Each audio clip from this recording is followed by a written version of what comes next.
안녕하세요, 차트킹입니다. 오늘 증시가 강력하게 하락을 했는데요. 현재는 글로벌 증시가 전체적으로 고점에서 하락을 하는 초입 구간이 될 수 있기 때문에 매우 주의를 해야 되는 그런 장세입니다. 그리고 자칫 큰 폭의 하락이 이어질 수도 있는 그런 상황이어서 일정 부분은 리스크 관리를 해야 되는 시점인데요. 오늘은 프로들이 리스크 관리를 어떤 식으로 하는지 실전적인 관점에서 말씀을 드려보도록 하겠습니다. 전일 미증시도 하락 흐름으로 마무리되었습니다.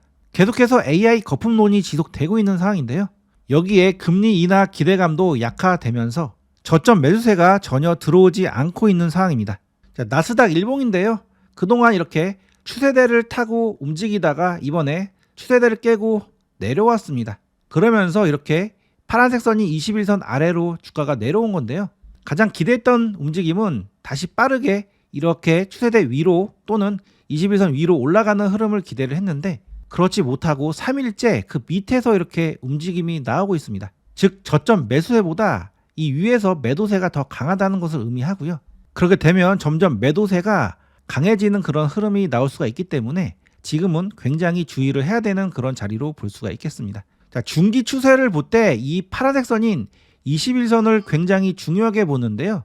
22선을 깨고 내려가서 21선과 5일선이 이렇게 데드 코러스가 나면은 주가가 크게 빠지는 경우가 실전에 보면 많이 있습니다. 자, 50 데드가 난다고 무조건 강력하게 빠지는 건 아니지만 모든 큰 하락은 50 데드로부터 시작이 되었고요. 과거에도 이렇게 50 데드로부터 큰 하락의 시작이 되었죠. 그래서 50 데드가 난다고 해서 모두 크게 하락을 하는 건 아니지만 큰 하락은 모두 50 데드로부터 시작이 되었기 때문에 50 데드 크로스가 난 현재 시점은 매우 주의를 해야 되는 그런 상황으로 볼 수가 있겠습니다.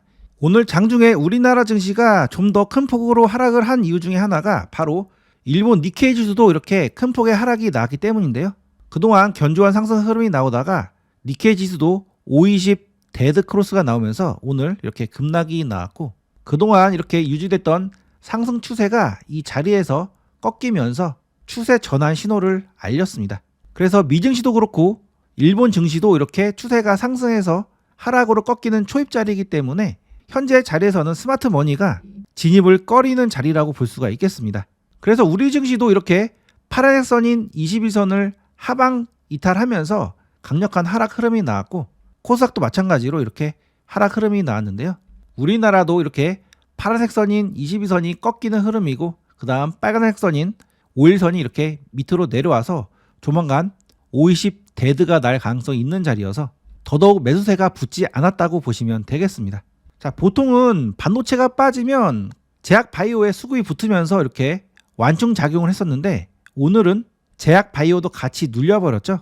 자, 지수 상황이 워낙 불안하다 보니까 모든 섹터에 지금 매수세가 들어오지 않고 오히려 매도세가 강화되면서 오늘은 매매를 할 만한 종목들이 하나도 없었고 오히려 매수를 안 하는 것이 돈을 버는 그런 하루가 되었던 것 같습니다.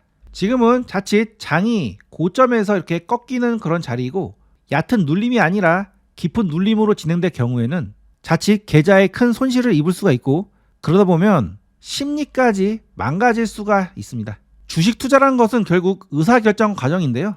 마음이 불안하면 올바른 의사결정을 할 수 없기 때문에 올바른 의사결정을 하기 위해서는 마음을 편안한 상태로 먹을 수 있는 그런 환경을 조성을 해야 되는데요. 따라서 이렇게 장이 꺾이려고 하는 이런 초입 자리에서는 미리미리 리스크 관리를 해 주시는 것이 이 심리를 지키는데 가장 좋은 방법입니다. 그래서 오늘은 심리를 지키기 위해서 리스크 관리를 하는 법에 대해서 말씀드릴 건데요. 장이 빠진다고 무조건 손절로 대응하는 것이 아니라 옥석을 가려서 정리할 부분은 정리를 하고 그렇지 않는 종목들은 버티는 전략으로 진행을 해야 우리의 소중한 돈을 지킬 수가 있습니다. 자, 여기서 현재 버티는 전략이 유효한 이유는 미 증시는 그동안 쉬지 않고 이렇게 상승해줘서 자칫 고점에서 이렇게 꺾이는 그런 상황이 될 수가 있지만 우리나라는 여전히 상승 여력이 충분한 그런 상황이기 때문에 지금의 조정은 미국 증시에 의해서 어쩔 수 없이 진행이 되는 이렇게 하락이라고 보고 있고요. 미 증시가 하락을 하면은 우리 증시도 일정 부분 하락을 하겠지만 어느 시점이 되면 디커플링이 되는 그런 순간이 반드시 올 겁니다. 제가 우리나라 증시가 더 올라갈 수 있다고 보는 배경은 미국 증시와 니케이 지수 같은 경우에는 매우 고평가가 돼서 PBR이 4.5에서 5배, 그 다음 일본 같은 경우에는 2배에서 2.4배 정도 되는데 우리나라는 고작 1.1배에서 1.2배밖에 되지가 않습니다. 주요 선진국 중에 최저 수준이라고 보시면 되겠고, 지금 미증시가 이렇게 꺾이는 이유 중에 하나가 AI 거품론이죠. 즉 빅테크들이 미래의 AI에 대해서 너무나 낙관적으로 봐서 벌어들이는 수익 대비 너무나 과도한 투자를 하고 있다는 점이 지금 AI 거품론을 불러일으키는 가장 큰 핵심 문제인데요. 지금 미국 빅테크들이 쓰는 돈들은 대부분 엔비디아의 GPU를 구입하는 데 들어가게 되고, 그 엔비디아의 GPU를 만들기 위해서는 우리나라의 HBM이 반드시 필요하게 됩니다. 즉 미국의 빅테크들의 돈이 엔비디아를 거쳐서 현재 우리나라로 들어오고 있는 중이고요. 그 외에도 데이터 센터를 짓기 위해서 필요한 전력 인프라라든지 SDD 같은 메모리도 모두 우리나라가 현재 만들고 있는 거죠. 그래서 미국 입장에서는 AI 투자가 거품이지만 그 거품의 돈들은 전부 우리나라로 지금 흘러들어오고 있는 중입니다.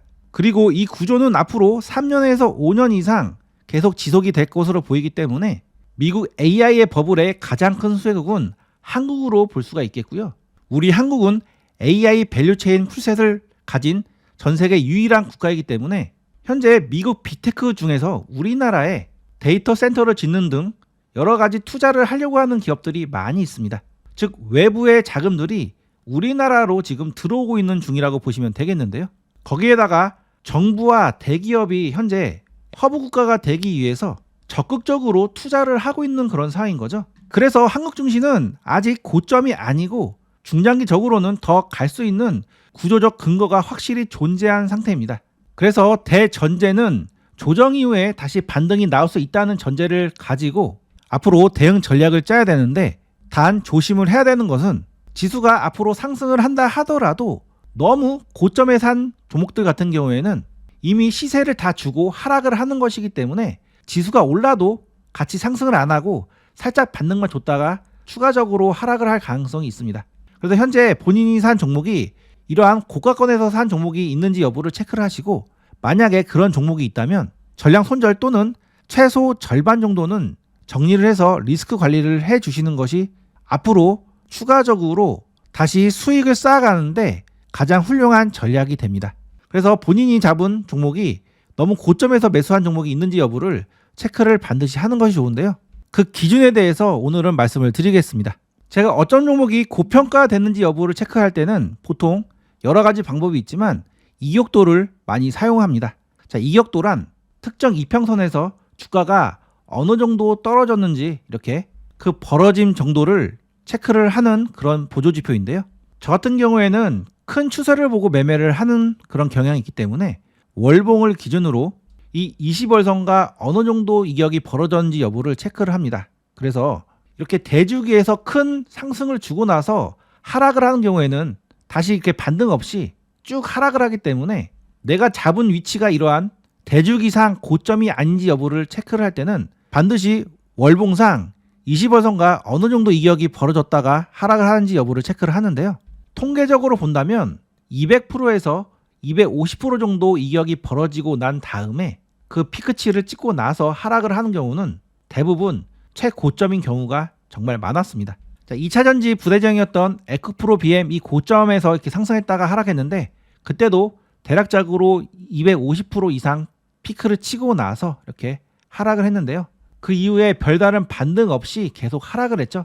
그래서 이 위에서 만약에 잡았다면 정말 오랜 기간 빠져나오지도 못하고 크게 마음고생을 하는 그런 일이 발생될 수가 있고요. 설사 이런 데서 물타기를 했다 하더라도 워낙 고점에 물려있는 상태이기 때문에 계속 시드만 태우면서 결국은 손실을 키우는 형태로 대응을 하게 되는 겁니다.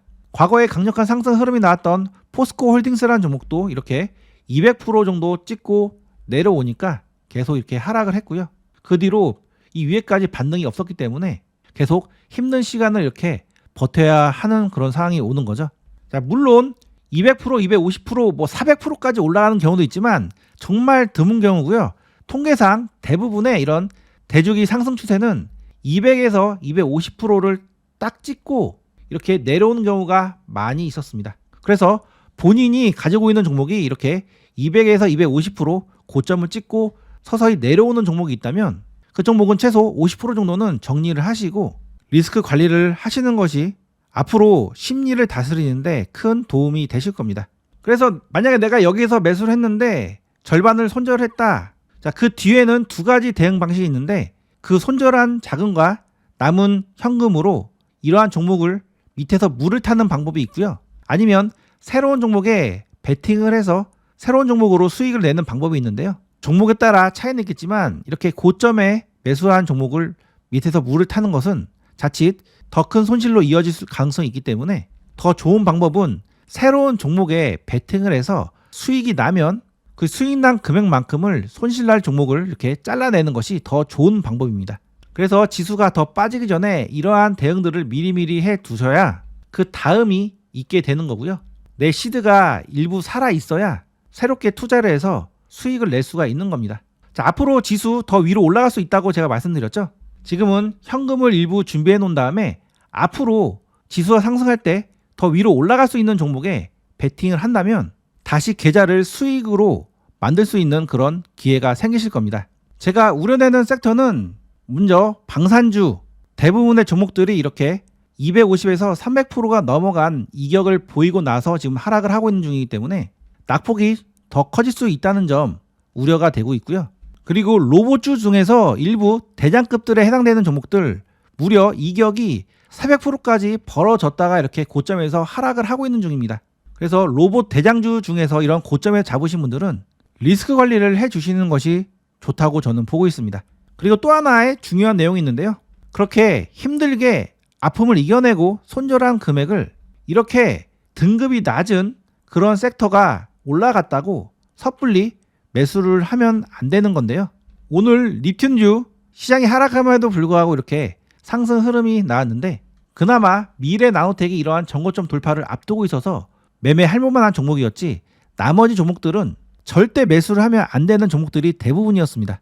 오늘 장이 하락을 했음에도 불구하고 중국과 일본 갈등 거조 속에서 우리나라가 반사 이익이 받을 수 있다는 그런 기대감에 노란 풍선이 이렇게 올라가 줬는데요. 이 재료는 단발성 재료이기 때문에 단타로는 접근을 해볼 수 있지만 크게 수익을 내보겠다고 이렇게 접근을 하면은 리스크가 있는 종목입니다. 지금 여러분들이 집중을 해야 되는 그런 섹터는 셀트리온이나 알테오젠처럼 묵직하고 사람들이 누구나 인정하는 그러한 종목들의 승부를 봐야 되는 시점으로 보시면 되겠고요. 삼성전자의 눌림 조정 구간이나 SK 하이닉스의 눌림 조정 구간을 공략을 하시는 것이 훨씬 더 훌륭한 전략이라고 볼 수가 있겠습니다. 만약에 지수가 상승을 한다면 바로 이러한 종목들이 이러한 지수를 상승을 시키기 때문이죠. 그래서 앞으로는 조금 시세를 준다고 잡주, 테마주 이런 거 건드시면 안 되고 정말로 지수를 상승시킬 수 있을 만한 그러한 종목들 위주로 선택을 하셔서 매매를 하시는 것이 좋고요. 현대차라든지 기아차, 네이버, 카카오 이런 네임밸류 있는 그런 종목들을 대상으로 승부를 보시는 것이 좋습니다. 사람은 감정의 동물이기 때문에 감정에 따라서 행동을 하게 되어 있습니다. 그래서 내 심리가 불안하면 그 불안을 기준으로 행동을 하게 되어 있고 그 불안을 기초로 한 행동은 대부분 결과가 안 좋게 흘러가는 경우가 많으니까 미리미리 리스크 관리를 하셔서 항상 마음 상태를 편안한 상태로 스스로 만드셔야지 이런 어려운 장도 무난하게 지나갈 수가 있습니다. 당분간 불안한 장세가 연출될 가능성이 있으니까 미리미리 리스크 관리를 하셔서 스스로를 지키시는 방향으로 대응을 해보시고요. 제 채널에서는 이렇게 뉴스방을 만들어서 여러분들에게 투자에 필요한 내용들을 이렇게 올려드리고 있고 이곳에서 시장의 방향성에 대해서도 수시로 말씀을 드리고 있습니다. 그래서 이런 불안한 장 함께하며 이겨나갈 수 있으니까 아직 뉴스방 입장 안 하신 분들은 채널 상단에 텔레그램 주소 누르시고 바로 입장을 해보시고요. 제가 드리는 매수 매도 신호를 받아보시면서 편안하고 안정적으로 매매를 해보고 싶으신 분들은 타점방에도 지금 바로 입장을 해보시기 바랍니다. 타점방은 고정 댓글 링크를 통해서 신청을 하실 수가 있습니다. 끝까지 시청해주셔서 감사합니다.